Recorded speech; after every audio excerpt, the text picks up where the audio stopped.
His absence has spanned 5 games and 18 days, and the Lakers went a respectable 4-1 without their MVP, but that doesn't mean they don't want the guy back. After dealing with a sprained ankle and tendon in his left leg, Kobe Bryant is ready to return and is expected back in the Lakers lineup Tuesday against the Grizzlies in Memphis. Here's number 24.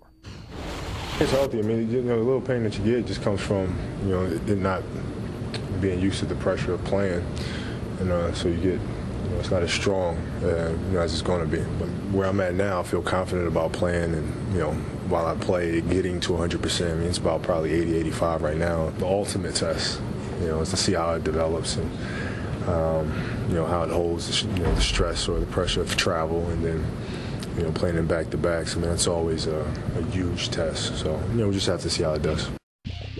So the Lake Show this season without Kobe, well, not too shabby. They won 4 of 5 with Bryant's sideline, but since Kobe's been an Iron Man in recent seasons, playing without their leading scorer, not something the Lakers are accustomed to. Prior to this season, Kobe had missed a total of 7 games spanning the last 4 seasons.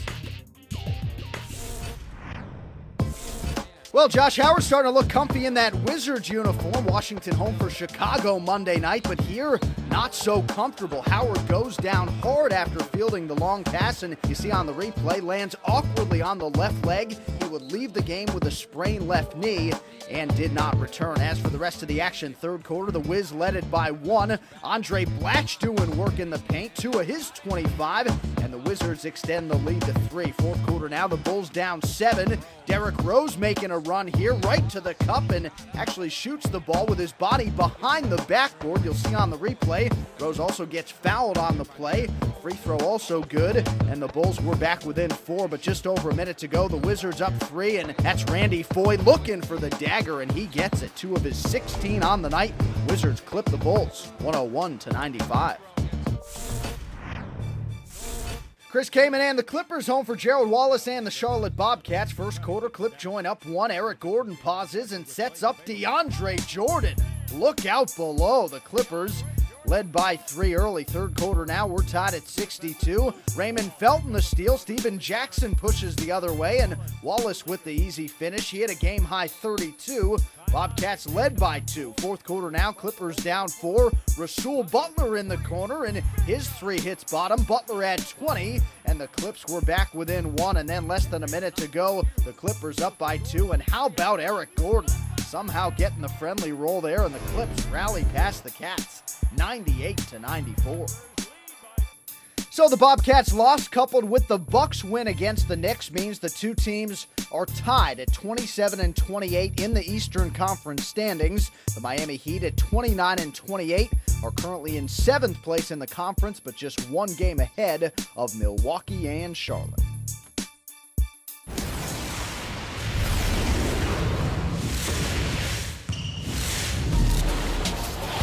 Now time for our dunks of the night at number 3. Marvin Williams goes soaring in Salt Lake. A blow-by dunk by Marvin Williams. Man, Marvin Williams coming out on fire. At number 2, Flip Murray making posters in D.C. What a play. Oh, are you not entertained, Funk? Flip Murray. Flip Murray coming out. Watch this. But our dunk of the night goes to DeAndre Jordan, liftoff in L.A. Oh, what a jam. DeAndre Jordan throwing it down. And Ralph, when you consider who he just dunked on, Theo Ratliff.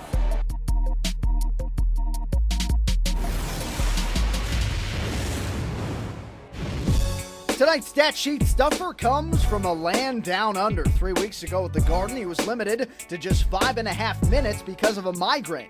Well, Monday night, Andrew Bogut made up for lost time. 24 points on 12 of 15 shooting. Also pulled down 20 rebounds. It was good for his 3rd career 2020 game and his first since December of 2008. Andrew Bogut, our stat sheet stuffer of the night.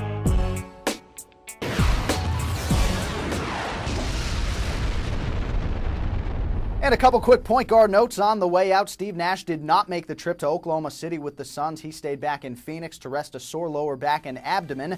And after a Monday MRI revealed a mild hip flexor strain, the Spurs list Tony Parker as day to day. As always, we appreciate you watching the Daily Dime. I'm John Anik, and as always, we leave you with the call of the night. He had nowhere to go. Here's Rose. Rose on the drive. Shot up. Good and one. Get in the weight room, Randy Foye. Here, now watch this. Goes off the screen. Nice screen by Taj Gibson. It just uses his strength and speed. Oh, he was behind the board when he shot my that. Goodness.